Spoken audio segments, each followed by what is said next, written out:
টুপি মাথায় দিয়ে টানে, আবার এক সময় পকেট হাত দিয়ে দেয়, আসে না পড়ে গেছে। দুনিয়ার সব থেকে ফাওয়া কামে বিড়িটা, কোনো লাভ নাই। আল্লাহ হেদায়েত দান করুন। কদ্দুর গেলাম, মুসা নবী কবরে নামাজ আদায় করেন। এখান থেকে নবী বলেন বাইতুল মাকদিসে জিবরাইল বোরাকটাকে একটা খুঁটির সাথে বাঁধলেন। এখানেও একটা পয়েন্ট আছে সবকে, কি বলে? বান্দা তোলার চেষ্টা যেখানে শেষ, আল্লাহর রহমত শুরু। অর্থাৎ বোরাক বাঁধলেন কেন? পালায় যাবে বলে না, উম্মতের শিক্ষা, আগে নিজের চেষ্টা করে এরপর আল্লাহর উপরে তাওয়াক্কুল কর। দরজা খুইলা রেখে তাওয়াক্কুল করলে হবে? জিবরাইল আযান দিলেন। কে আযান দিছেন? আযান দিছেন। নবী যদি আযানটা দিতেন, এখানেও পয়েন্ট আছে, জিবরাইল দিলেন কেন? নবী যদি নিজের মুখেই প্রচার করে দেন হাইয়া আলাস সালাহ, নামাজের দিকে আসো, বাই ফোর্স অর্ডার, এই অর্ডার না মানলে সে কাফের। রসুল বললে কাফের। এজন্য আল্লাহ রসুলকে না বলাইয়া জিবরাইলকে বলাইয়া উম্মতকে আসান করছেন, কাফের হওয়া থেকে আল্লাহ রক্ষা করছেন। এরকম প্রত্যেকটা পয়েন্টে পয়েন্টে আলোচনা। ইমামতি করলেন রহমতের নবী। ওখান থেকে এবার বোরাকে উপরে রওনা। জাহিরি মেরাজ শুরু হয়ে গেল। প্রথম আসমানে চলে গেলেন, গিয়া দেখেন নবী বলেন দুইটা দরওয়াজা জামরাত ইয়াকুত পাথর দ্বারা বানানো, দরজা বাহির থেকে তালা লাগানো, দরজার তালা নূরের তৈরি তালা। জিবরাইল বলে দরজা খোল। ভেতর থেকে দারোয়ান বলে মান আনতা? বলে আনা জিবরাইল। আমান মা'আক হুয়া মুহাম্মদ সাল্লাল্লাহু।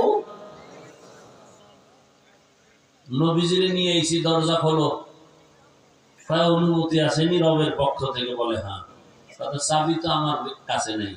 চাবি কই? বলে ইসমে আজম বিসমিল্লাহ রসুল বললেই দরজা খুলে যাবে।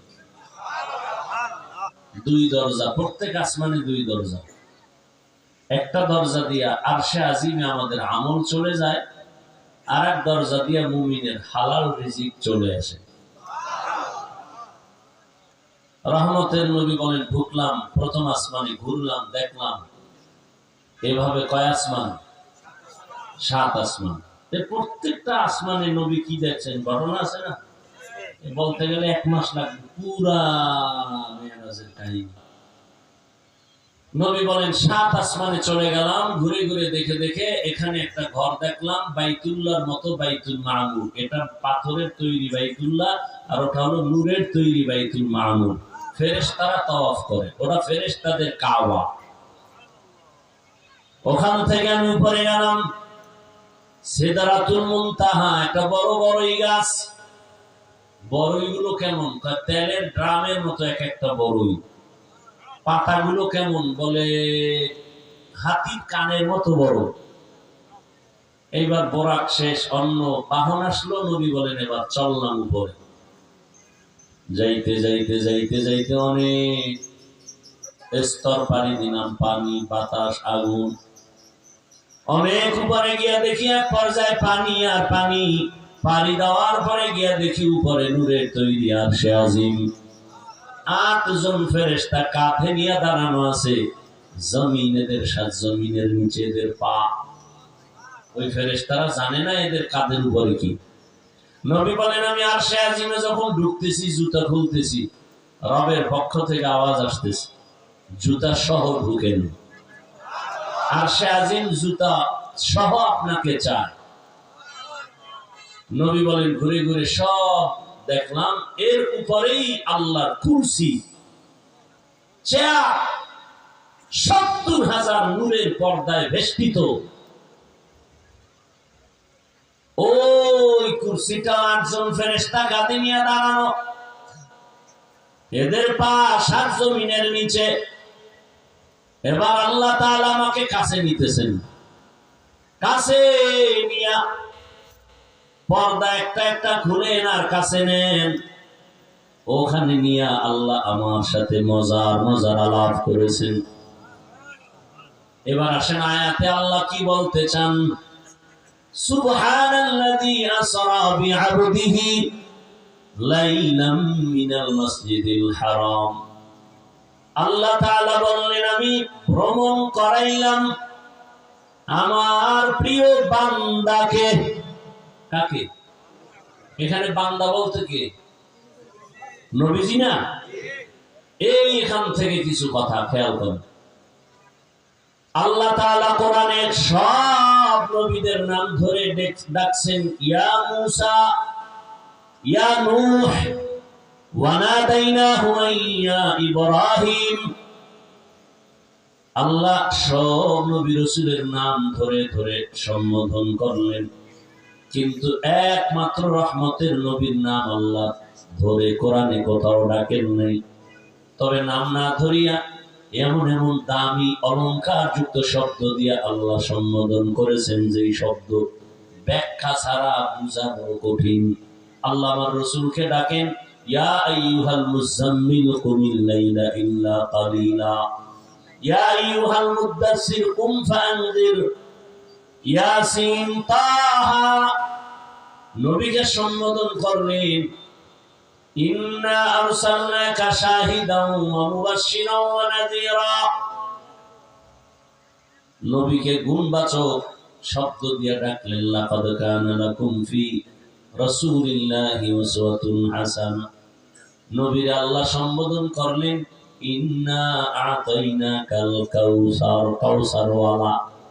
নবীকে সম্বোধন করলেন, আমা আরসালনাকা ইল্লা রাহমাতাল লিল আলামিন।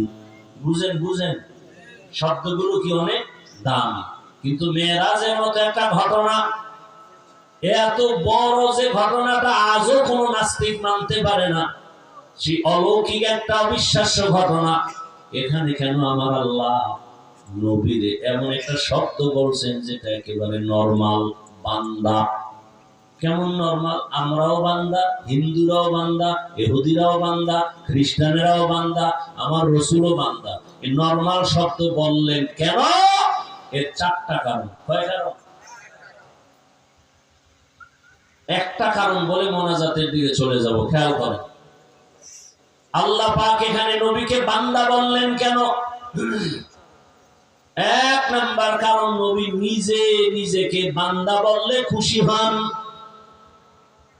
এজন্য আম্মা জান আয়েশা রাদিয়াল্লাহু আনহা নবীকে প্রশ্ন করেন, নবী আপনি এত কষ্ট করে ইবাদত করেন, এত বেশি করেন, হাত্তা তারিমা কদামা, আপনার কদম ফুলে যায়।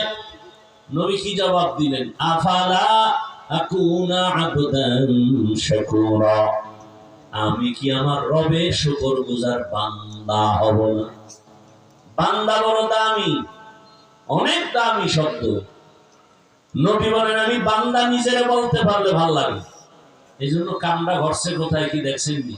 একদল কয় জবাব আছে, এখানে নবীর বান্দা বলছেন কেন? এখানে বহু জবাব। কয় বান্দা তো জমিনে, আসমানে তো বান্দা না। আরে পাগল, যখন আল্লাহ নিয়ে গেলেন আরশে আজিমে, তখন আল্লাহ কি বলছেন? মা আওহা না, ফাআওহা ইলা আবদিহি মা আওহা ইলা আবদিহি, এখানেও বান্দা। আরে বান্দার মূল্য কত বুঝবা? কিয়ামতের ময়দানে সব মানুষ উলঙ্গ দাঁড়াবে, নারী পুরুষ সব একসাথে। ওই কঠিন সময় সূর্যের গরম, জাহান্নামের আগুনের চিৎকার, আমার আল্লাহর গরম আওয়াজ, মানুষগুলো পাগল। নবীরা যাদের গুনাহ নাই তারাও কান্না করবেন। ওই সময় আমার আল্লাহ এক পর্যায়ে তার আদরে ভালো মহব্বতের বান্দাদের ডাকবেন আর বলবেন, ইয়া আইয়াতুহান নাফসুল মুতমাইন্না ইরজিই ইলা রাব্বিকি রাদিয়াতাম মারদিয়াহ ফাদখুলি ফি ইবাদি। ইবাদি, এই নফসে মুতমাইন্নারা আসো, সূর্যের গরম যেন না লাগে, আর সে আজিমে গিয়া বসো, জান্নাত পরে। আগে আমার ওখানে মহব্বতের বান্দাদের কাফেলা আছে, ঢোকো, ফাদখুলি ফি, আগে আমার বান্দাদের কাফেলায় ঢুকো, এরপরে অদখুলি জান্নাতি, পরে জান্নাতে যাও। ওই বান্দাদের কাফেলায় ঢুকবে, তখন রহমতের নবী এদের নিয়ে পরে জান্নাতে গিয়ে গেট খুলবেন। জান্নাত আগে না বান্দা আগে?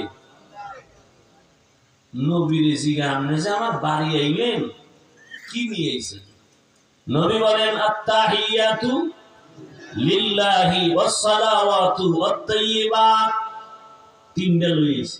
আল্লাহকে আমি আপনাকে দিলাম, আসসালামু আলাইকা আইয়ুহান নাবিয়্যু ওয়া রাহমাতুল্লাহি ওয়া বারাকাতুহু।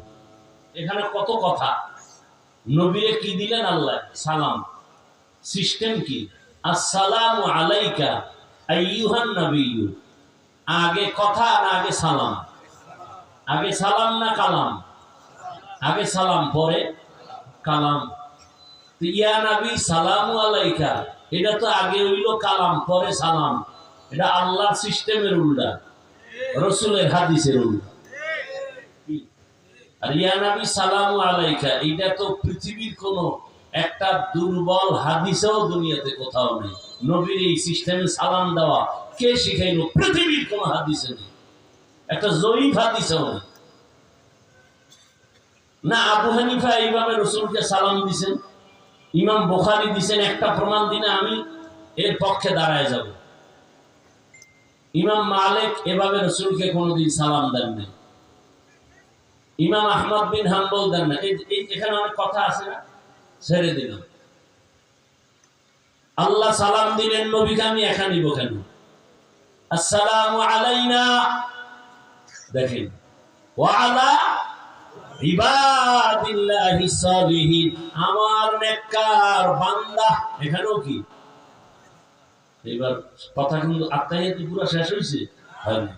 আলা ইবাদিল্লাহিস, আল্লাহ কয়, এই ফেরেশতারা কি কারবার চলতেছে শুনছো কিছু? কহা আমার রাসূল কোথায়? আপনার কাছে। কথা তোরাও সাক্ষী দে। ফেরেশতারা সাক্ষী দিতেছে, আশহাদু আল্লা ইলাহা ইল্লাল্লাহু, এরপর ওয়া আশহাদু আন্না মুহাম্মাদান, কে চুপ হয়ে গেছে। কি কইব? এই ফেরেশতারা চুপ কেন? বলো বাকি দাও।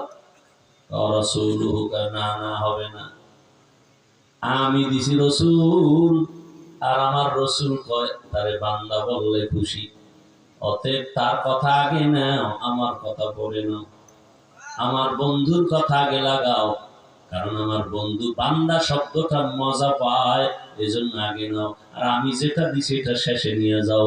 আগে বলো আবদুহু, পরে বলো রাসূলুহু। আগে আব্দুহু, এরপরে রাসূল, আগে বান্দা, এরপরে কি? আগে বান্দা। কারণ আমার নবী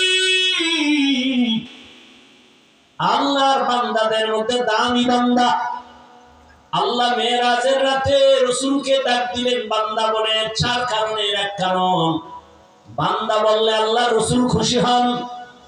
আর একটা কারণ, মাবুদের সাথে আমাদের সাথে সম্পর্কের নাম ইবাদত। ইবাদত যারা করে তাদের বান্দা বলে, যার ইবাদত করে তাকে মাবুদ বলে। ইবাদত করনেওয়ালা আবেদ, আব্দ, কাজের নাম ইবাদত, যার জন্য ইবাদত করে তার নাম মাবুদ। পৃথিবীতে একমাত্র শ্রেষ্ঠ আবেদ আমার রাসূল। আমার রাসূলের ইবাদতের সাথে মিলালে হবে? আহা, এরে নবীর উম্মতের দল,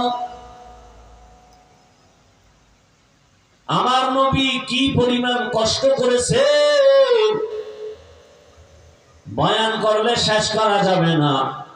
আমার নবী নামাজ এক রাকাতে দাঁড়াইয়া সারা রাত কাটায় দিছে, দ্বিতীয় রাকাত করার সুযোগ হয় নাই। নবী এত কান্না কাঁদছেন। আম্মা জান আয়েশা রাদিয়াল্লাহু আনহা বলেন, নবীজি সারা রাত কান্না করে করে বেকারা হয়ে যাইতেন। নবীর দাড়ি ভিজে ভিজে পানি পড়তো। নবী এত কষ্ট করেছে। আল্লাহর নবী ইবাদতের লাইনে সবার ঊর্ধ্বে। তাহাজ্জুদ নবীর কাজা নাই, ইশরাক আওয়াবিন। এত কষ্ট নবী করেছেন আমার আল্লাহর মহব্বতের বন্ধনে। ও নবীর আশেক যুবক বাবারা, বৃদ্ধ বাবাজি, পর্দার আড়ালের মা বোনেরা, ওই নবীর মহব্বতের বন্ধনে আল্লাহর গোলাম হয়ে যাও। স্কুলে পড়ো, কলেজে পড়ো, চাকরি করো, নামাজ ছাড়িও না রে বাবা। এখনো সময় আছে। আল্লাহর দ্বীনের মালা গলায় লাগাইয়া চলো। কোন দিন মরণ হবে জানা নাই। চোখের সামনে কত মানুষ পানির নিচে, গাড়ির নিচে, অভাব নাই।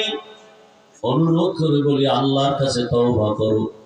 জীবনে গুনাহ তো কম করো নাই, কিন্তু মরণ থেকে কই পালায় যাবা? দাড়ি ছাড়া, নামাজ ছাড়া রসুলের সামনে কেমনে দাঁড়াবা? তোমার মতো যুবক স্কুলে পড়ে, কলেজে পড়ে, চাকরি করে, ব্যবসা করে, নামাজি দাড়িওয়ালা নাই কি? অভাব নাই। তুমি পারো না কেন? ও মা বোনেরা, আপনাদের মতো কত পর্দাওয়ালা নামাজি নারীদের অভাব নাই, আপনারা পারেন না কেন? এখনো সময় আছে, তওবা করেন। হেদায়েতের মালিক আমার আল্লাহ। আল্লাহর কাছে তওবা করেন, আর নামাজ ছাড়বেন না, বেপরদায় চলবেন না, স্বামীর মাল হেফাজত করবেন, সন্তানগুলো আদর্শওয়ালা বানাবেন। যুবক বাবারাও তওবা করে নাও। জীবনে তো নামাজ কম ছাড়ো নাই, দাড়ি কম কাটো নাই, বেপরদায় কম চলো নাই। আল্লাহকে বলো, আল্লাহ গুনাহ তো অনেক করে ফেলেছি, আজ থেকে তওবা করলাম। আর মা বাবার সাথে বেয়াদবি করবো না, শিক্ষকের সাথে বেয়াদবি করবো না, উলামায়ে কেরামের দোয়া নিয়ে নবীর আদর্শ মেনে চলবো। আর নামাজ ছাড়বো না, দাড়ি কাটবো না, বেপরদায় চলবো না। ও আল্লাহর বান্দারা, খাঁটি অন্তরে মুনাফিকি যদি না থাকে, তওবা করতে পারো, আল্লাহ জীবনের সব গুনাহ একটা সেকেন্ডের মধ্যে ক্ষমা করে ওলিদের খাতায় নামটা লেখায় দিবেন। আল্লাহ গুনাহমুক্ত জীবন দান করেন, তওবাওয়ালা জীবন আমাদের দান করেন। আমিন। আলহামদুলিল্লাহি রাব্বিল আলামিন, ওয়াসসালাতু ওয়াসসালামু আলা সাইয়্যিদিল আম্বিয়া।